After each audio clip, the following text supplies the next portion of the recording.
Welcome back.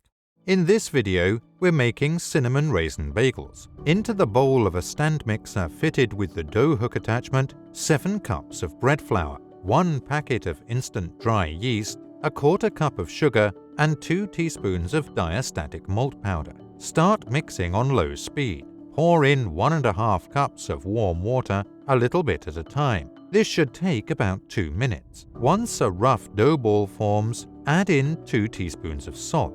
Increase the speed to medium-high and continue mixing for another 12 to 15 minutes, or until the dough clears the bottom and sides of the bowl. Reduce the speed to low. Add in 1 to 1½ tablespoons of cinnamon and 1½ cups of raisins. Mix until just combined.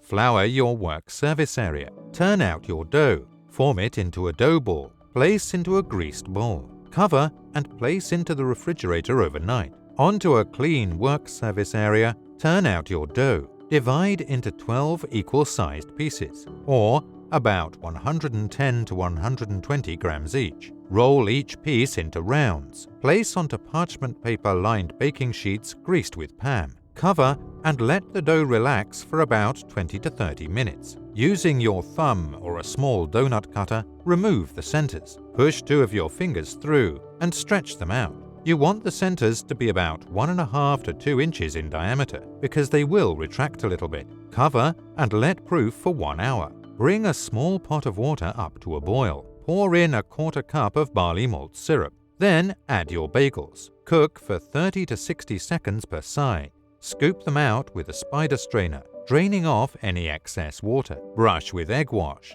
Bake at 425 degrees for 30 to 35 minutes. And there we have it, cinnamon raisin bagels. That's it for today, guys. Drop a like and a comment below. Subscribe if you're new. I'll see you next time.